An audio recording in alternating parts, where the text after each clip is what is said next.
آج میں آپ کے سامنے ایک ایسے پیغمبر کا واقعہ بیان کرنے جا رہی ہوں جو اللہ تعالیٰ کے بہت ہی زیادہ محبوب تھے اور اللہ تعالیٰ نے ان کی قوم پر لاتعداد نعمتیں نازل فرمائی تھیں۔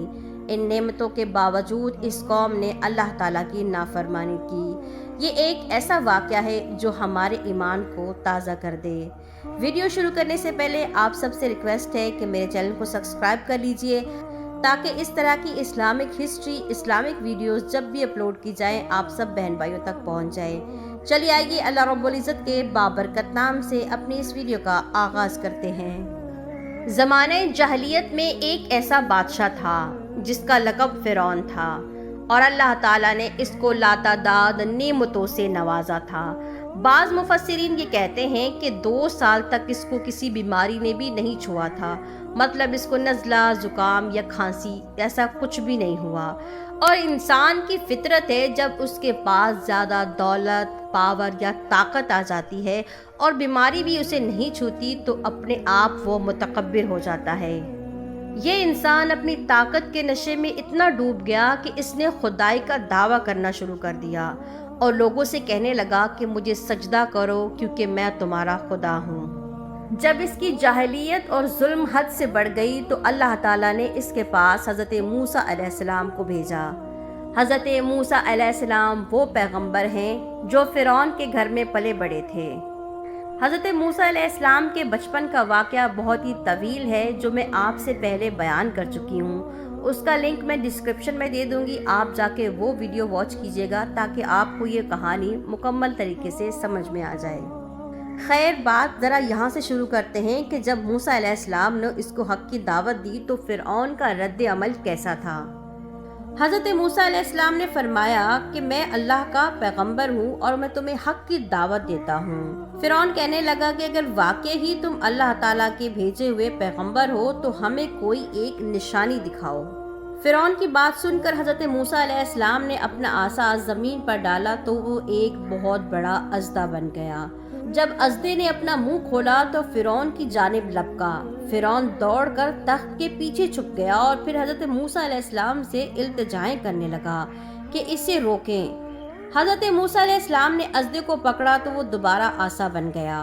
پھر آپ علیہ السلام نے اپنا ہاتھ گریبان میں ڈالا تو فرعون نے دیکھا کہ وہ چمک رہا تھا۔ یہ کوئی بیماری نہیں تھی اور نہ ہی یہ برس کا نشان تھا۔ حضرت موسیٰ علیہ السلام نے دوبارہ اپنا ہاتھ گریبان میں ڈالا تو وہ پہلی حالت میں لوٹ گیا۔ فرعون نے اپنے درباریوں سے مشورہ کیا کہ کیا واقعی ہی یہ اللہ کا پیغمبر ہے جو ہمیں حق کی دعوت دینے آیا ہے یا پھر یہ کوئی جادوگر ہے۔ درباری کہنے لگے یہ دونوں بھائی مجھے تو جادوگر لگتے ہیں اور یہ چاہتے ہیں کہ تجھے تیرے ملک سے نکال دیں اور جادو کے ذریعے ہماری ثقافت کو ختم کر دیں۔ فرعون اپنے درباریوں کے بہکاوے میں آ گیا اور اس کے درباری فرعون سے کہنے لگے کہ ہمارے پاس بھی جادوگروں کی کوئی کمی نہیں ہے، ہم جادوگر اکٹھے کریں گے اور جو ان کے جادو کو توڑ دیں گے۔ فرعون نے اپنے آدمی شہر کی جانب بھیجے اور انہوں نے شہر بھر سے تمام ماہر جادوگر اکٹھے کر لیے۔ جب وہ جادوگر فرعون کے پاس آئے تو پوچھا کہ وہ کیسا جادو کرتا ہے۔ درباریوں نے کہا کہ وہ سانپ دکھاتا ہے۔ جادوگر کہنے لگے کہ اس زمین پر کوئی ایسا نہیں جو لاٹھی اور رسیوں کے ذریعے جادو دکھاتا ہو۔ خیر وہ کہنے لگے کہ اگر ہم اس پر غالب آ گئے تو تم ہمیں کیا انعام دو گے؟ کہ فرعون کہنے لگا کہ تم میرے خاص ہو جاؤ گے اور میں تمہارے لیے وہ کروں گا جو تمہیں پسند ہو۔ پھر حضرت موسیٰ علیہ السلام اور فرعون کے درمیان طے پایا کہ ان کی عید کا دن اور چاش کے وقت دونوں گروہ مقررہ جگہ پر حاضر ہوں گے۔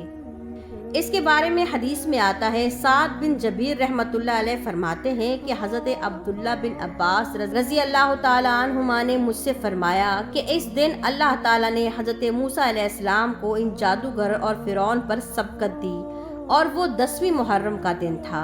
شہر کے تمام لوگ اس جگہ جمع ہو گئے تھے اور تاکہ دیکھیں کہ معاملہ کیسے پیش آتا ہے۔ لوگ آپس میں گفتگو کر رہے تھے کہ ہم شاید پیروی کرنے لگیں گے ان جادوگروں کی اگر یہ غالب آ گئے۔ وہ لوگ حضرت موسیٰ علیہ السلام اور حضرت ہارون علیہ السلام کو جادوگر کہہ رہے تھے۔ جب فرعون کے جادوگر اپنے جادو کے ساتھ میدان میں اترے تو حضرت موسیٰ علیہ السلام سے کہنے لگے کہ تم پہلے جادو کرو گے یا پھر ہم پہل کریں؟ حضرت موسیٰ علیہ السلام نے فرمایا کہ تم پہل کرو۔ ان جادوگروں نے اپنی رسیاں اور لاٹھیاں زمین پر ڈال دیں اور بولے کہ ہمیں فرعون کی عزت کی قسم، ہم ہی جیتیں گے۔ حضرت موسیٰ علیہ السلام نے جب ان کا جادو دیکھا تو قدرے گھبرائے۔ اللہ تعالیٰ نے وحی فرمائی کہ اے موسیٰ، اپنا عصا زمین پر ڈال دو۔ حضرت موسیٰ علیہ السلام نے اپنا عصا ڈالا تو وہ ایک بہت بڑا اژدہا بن گیا اور ان جادوگروں کی لاٹھیاں اور رسیوں کو جو سانپ کی شکل میں تھی ان کو نگل گیا۔ ان جادوگروں کا کوئی جادو باقی نہ رہا، تمام کا تمام جادو اس اژدہے نے ختم کر دیا۔ جب فرعون کے جادوگروں نے یہ منظر دیکھا تو کہنے لگے کہ اگر یہ جادو ہوتا تو یہ ہمارے جادو کو نگل نہ لیتا، یہ تو کچھ اور ہی ہے۔ بس ہم ایمان لائے موسیٰ علیہ السلام پر اور اس کے لائے ہوئے دین پر، اور اپنا سر خم تسلیم کیا اور اپنے گناہوں سے توبہ کی۔ اللہ تعالیٰ نے فرعون کی کمر اس کے ہم وطنوں کے سامنے توڑ دی اور اس کا کہا باطل ہوا اور وہ ذلیل و رسوا ہو کر پلٹا۔ یہ سب ماجرا حضرت آسیہ علیہ السلام جو فرعون کی بیوی تھی وہ دیکھ رہی تھیں اور حضرت موسیٰ علیہ السلام کی کامیابی کے لیے دعا کر رہی تھیں۔ یہاں پر میں آپ کو بتاتی چلوں کہ حضرت آسیہ فرعون کی لاڈلی بیوی تھی اور فرعون اس سے بہت ہی زیادہ محبت کرتے تھے، اور حضرت موسیٰ علیہ السلام ان کی کوکھ میں پلے بڑے تھے، اور اس کی وجہ سے حضرت آسیہ موسیٰ علیہ السلام سے بہت ہی زیادہ محبت کرتی تھی۔ حضرت آسیہ علیہ السلام کا واقعہ بھی بہت ہی مختصر ہے کہ جنہوں نے اللہ تعالیٰ کے لیے اور دین کے لیے بہت ساری قربانی دی۔ انشاءاللہ میں بہت جلد آپ کے سامنے ان کا واقعہ بھی بیان کروں گی۔ چلیے آئیے کہانی کو آگے بڑھاتے ہیں۔ جب فرعون نے یہ سب کچھ دیکھا تو کہنے لگا کہ یہ سب چیزیں میں تسلیم کرتا ہوں، لیکن فرعون کے جھوٹے دعوے سنتے ہی حضرت موسیٰ علیہ السلام کو ایک عرصہ گزر گیا تھا۔ آپ علیہ السلام جب بھی کوئی معجزہ دکھاتے تو فرعون وعدہ کرتا کہ وہ بنی اسرائیل کو آپ علیہ السلام کے ساتھ روانہ کر دے گا۔ اب یہاں پر میں آپ کو بتاتی چلوں کہ بنی اسرائیل کون تھے۔ بنی اسرائیل ایک ایسی قوم تھی جو موسیٰ علیہ السلام پر ایمان لے کر آئی تھی، جن پر اللہ تعالیٰ نے لاتعداد نعمتیں نازل فرمائی تھیں، جس میں بہت سارے واقعے قرآن پاک میں موجود ہیں، جیسے کہ اللہ تعالیٰ نے ان کے لیے چشمے جاری کر دیے، اللہ تعالیٰ نے ان کے لیے جنت سے من و سلوہ اتارا۔ ایسے بہت سارے واقعہ اس میں بیان ہیں، لیکن اتنی نعمتوں کے باوجود بھی اس قوم نے اللہ تعالیٰ کی نافرمانی کی، اور ایسی نافرمانی کی قیامت تک ان کو یاد کیا جائے گا بطور نافرمانیوں میں۔ یہ وہ بدبخت قوم تھی جنہوں نے اللہ تعالیٰ کی لاتعداد دفعہ نافرمانی کی، اور اللہ تعالیٰ نے اس پر بار بار رحمتیں فرمائی، بار بار اس کو بخشا، لیکن پھر بھی یہ لوگ اپنے قدموں پر قائم نہیں رہے۔ چلیے آئیے واقعے کو آگے بڑھاتے ہیں۔ فرعون کہنے لگا کہ وہ آپ علیہ السلام کے ساتھ بنی اسرائیل کو روانہ کر دے گا، مگر جب مقررہ وقت آتا تو کہتا کہ تمہارا معبود کوئی اور بھی معجزہ تمہارے ہاتھ میں صادر کر سکتا تھا۔ اللہ تعالیٰ نے فرعون اور اس کی قوم کو اس سرکشی اور بغاوت پر ان کی جانب طوفان، ٹنڈی دل، جوئیں، مینڈکوں اور خون کی صورت میں عذاب مسلط کیے۔ ہر مرتبہ عذاب آنے پر وہ موسیٰ علیہ السلام کے پاس آتے اور وعدہ کرتے کہ عذاب ٹل جانے کے بعد وہ بنی اسرائیل کو ان کے ہمراہ بھیج دیں گے۔ جب اللہ تعالیٰ ان کا عذاب ختم کرتا تو وہ لوگ اپنے وعدے سے مکر جاتے۔ اس کے بعد اللہ تعالیٰ نے حضرت موسیٰ علیہ السلام کو حکم دیا کہ وہ بنی اسرائیل کو لے اور مصر سے نکل جائے۔ حضرت موسیٰ علیہ السلام اپنی قوم کو لے کر رات کے اندھیرے میں نکل پڑے۔ صبح ہوئی اور فرعون کو پتہ چلا کہ تمام بنی اسرائیل شہر سے جا چکے ہیں، تو اس نے ایک لشکر عظیم اکٹھا کیا اور ان کا پیچھا کرنا شروع کر دیا۔ اللہ تعالیٰ نے دریا کی جانب وحی فرمائی کہ جب میرا رسول موسیٰ تجھ پر اپنا عصا مارے تو 12 حصوں میں تقسیم ہو جانا۔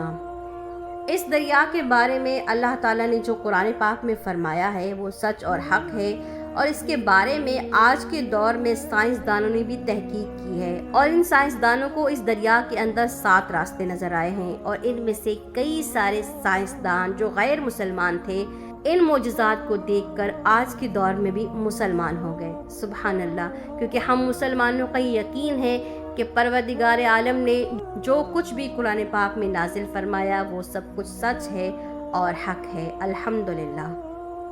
آئیے کہانی کو آگے بڑھاتے ہیں۔ اللہ تعالیٰ نے دریا کی جانب وحی فرمائی کہ میرا رسول جب تم پر آئے اور عصا مارے تو ان میں 12 رستے جو ہے وہ نکال دینا تاکہ وہ اس کی قوم دریا پار کر سکیں، اور جب فرعون اور اس کا لشکر تمہارے اندر داخل ہو تو ایک کو بھی زندہ نہیں چھوڑنا۔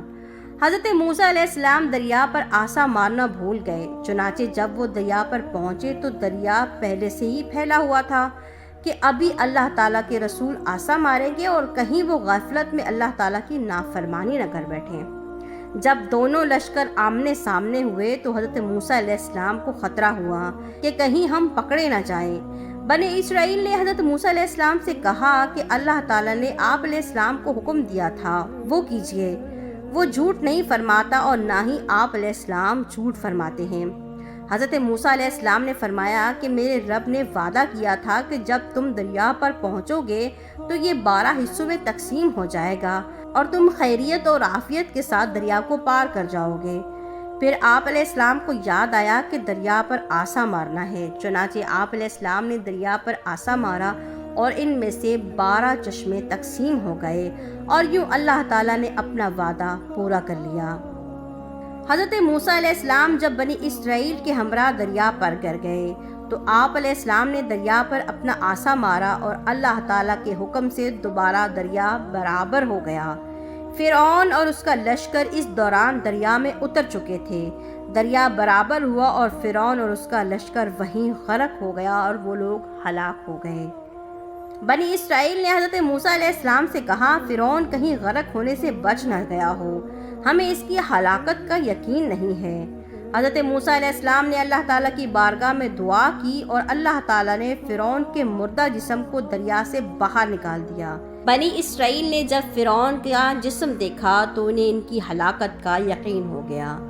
اور آپ جانتے ہی ہوں گے فرعون کی ممی آج بھی دنیا میں موجود ہے، اس کی لاش آج بھی مصر میں موجود ہے، اور ہر سال اس کی لاش پر چوہے چھوڑے جاتے ہیں کیونکہ اس کا گوشت جو ہے وہ بڑھتا ہی رہتا ہے، اور اللہ نے عبرت کا نشان دنیا میں ہی انسان کو دکھا دیا۔ آپ دیکھیں کہ ہزاروں سال گزر چکے ہیں موسیٰ علیہ السلام کو دنیا سے گئے ہوئے، لیکن فرعون کی لاش آج بھی دنیا میں موجود ہے۔ یہ ان لوگوں کے لیے عبرت ہے کہ جو زمینی خدا بنے ہوئے ہیں، جو لوگوں پر ظلم اور زیادتیاں کرتے ہیں۔ اللہ ایسے لوگوں کو ہدایت دے اور وہ لوگ اس کو دیکھیں کہ ایک ایسا بادشاہ جس کے پاس اتنی دولت، اتنا گھمنڈ اور اتنا تکبر تھا، اور اللہ نے اس کو کیسے نیست و نابود کر دیا اور پوری دنیا کے لیے عبرت کا نشان بنا دیا، اور رہتی دنیا تک اس کی لاش ایسے ہی رکھی جائے گی تاکہ دیکھنے والے اس سے عبرت حاصل کریں۔ اللہ سے دعا ہے کہ اللہ ہمارے ایمان کو سلامت رکھے، اللہ ہمارے دین کو سلامت رکھے، اللہ ہمیں اپنے پیارے حبیب صلی اللہ علیہ وآلہ وسلم کی سنتوں پر عمل کرنے کی توفیق عطا فرمائے۔ امید کرتی ہوں کہ آج کی یہ ویڈیو آپ لوگ کو پسند آئی ہوگی، آپ نے اس سے کچھ نہ کچھ ضرور سیکھا ہوگا۔ اگر آپ کو یہ ویڈیو فائدہ مند لگی ہے اور لگتا ہے کہ یہ ویڈیو دین کے مطابق اور قرآن و حدیث کے مطابق تھی تو اسے آگے مسلمانوں تک ضرور شیئر کیجیے گا۔ اپنا بہت سارا خیال رکھیے گا، دعاؤں میں یاد رکھیے گا۔ اللہ حافظ۔